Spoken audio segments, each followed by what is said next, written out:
go.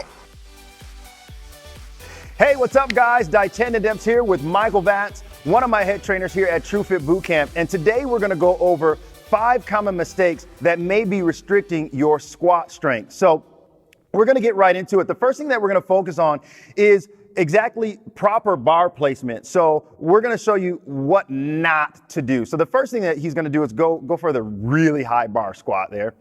All right, so the first thing he's doing, this, you'll see this a lot. This is really on his neck. And if you can see from the side, you see how far his chin and his neck is just separated and pushed forward. We do not want that at all. We are separating muscles that we need connected here. So what we want to do is we want to make sure that the bar is set right on top of our shoulder blades. So let's get into that proper position. So he's just going to pull the shoulder blades back and down, and he's going to lift right there.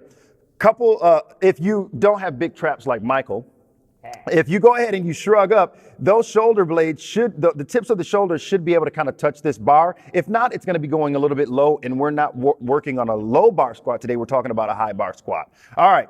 The next thing that we're going to talk about is hand placement. So how far should your hands be? This is going to be this will be determined based on your actual build, but on average, we don't want to go too wide because we're not going to get a lot of push up, and we don't want to go too narrow here, all right? What we want to do is we want to get about a little outside shoulder width, and we want to make sure that the elbows are not pointing back, but they're pointing down. If he goes ahead and he squats like this, start to initiate a squat there, boom, you see right now, his elbows are actually driving the bar forward, and we don't want that. And he's not able to activate his lats and get the stability and support from his lats that he needs. So he's going to keep the elbows down and under, and then he's going to go into that, and he's going to make sure that this fascia back here, this sheet of fascia that keeps everything connected, is nice and tight and engaged. Now, go ahead and rack that bar. Next thing that we're going to talk about is proper bracing. So the average person, if Michael goes ahead and go ahead and just take a breath for me, right? They do this chest breath. So if you notice from the side view or just from the front view, he's got this big high arch here. We don't want that arch right there when we're breathing. We want to inhale through the diaphragm and fill the belly in. So if Mike was to go ahead and take his breath in, you see it's pushing his hand out, and it's pushing his rib cages out.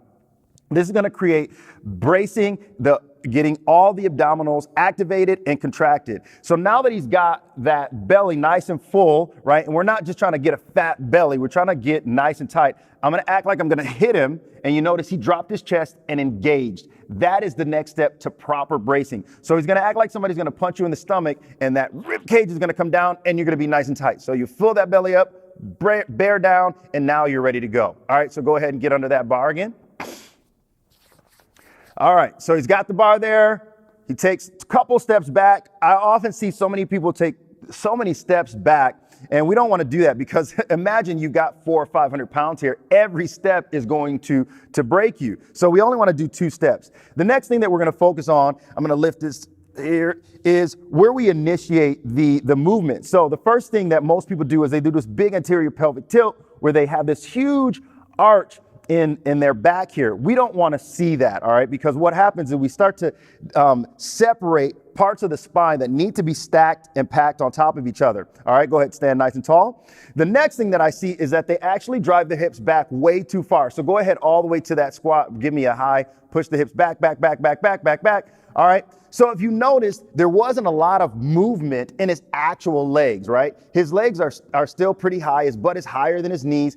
And most importantly, the bar is tracking way over at the top. His back is nice and flat, right over basically in kind of a deadlift position. So go ahead and get out of that. I'm not going to hold you there too long.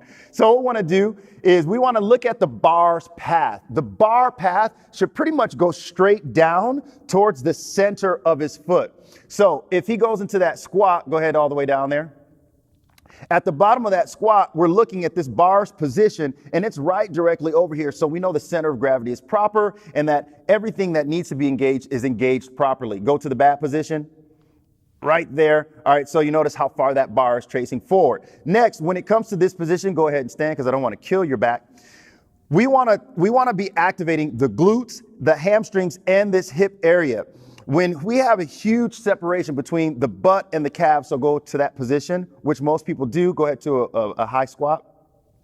right there. It's a huge disconnect. And what we like to think is ass to grass, right? So we're looking at this huge rubber band stretch. The deeper it can go, the more power it's going to initiate on the way up. So go to a pure squat all the way down, ass to grass. Boom. So now look at the connection here. This is what we're looking for. And again, we're looking for that flex reaction there. And that's the position that's going to get it. Go ahead, stand nice and tall. All right, so now that we've got that proper positioning, we're going to go to a couple of things from the front, if you can see basically what the knees are doing. So most people take too wide of a stance. That wide of a stance is going to cause for a couple things. So go ahead, and he starts to squat. What we're looking for is where the knees are tracing. The knees should be tracing over the ankle. The wider you squat, the harder it's going to be. So if I was to jam his knee out here, he's going to feel a lot of pressure in his groin area. We don't want to do that. He's not going to get a lot. The next thing is, again, he's got this huge separation again from his glutes to his calves. And again, it's back to the previous step that we had. So in this position, we want to go ahead, stand up nice and tall. We're going to go shoulder width apart. Go ahead, stand shoulder width apart for me. All right, and we're gonna make sure that the knees are directly over the ankles. Go ahead and squat down, boom, nice and tight. So we're pushing this position. This is what we want. That is making sure that we're recruiting. If we notice that the knees are caving in, that means that we've got weak glutes or our adductors are a little bit weak and we need to strengthen that and fix that before we go into a squat. Go ahead, nice and tall. All right, so the next thing we're gonna focus on is the foot placement and maintaining all contacts on the floor. So go ahead and squat down. Give me that ballerina squat.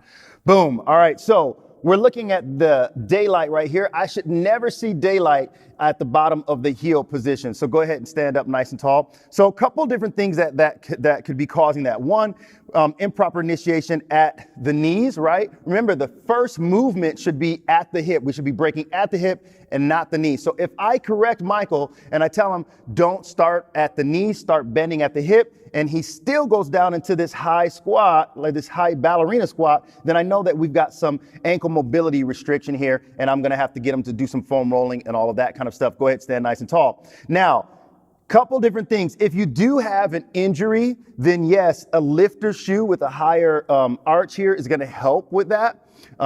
If you have an injury. If you don't have an injury and it's just mobility stuff, we do want to fix that. So we don't want to just go ahead and shove some plates underneath because that's not actually fixing the problem. We want to make sure that we're getting some mobility done, breaking up some tissue, and then getting the joint hinges in proper alignment before we continue to mess ourselves up. All right. So those are the tips for how to properly improve the back squat, and you should instantly see improvements. Any thing to add here?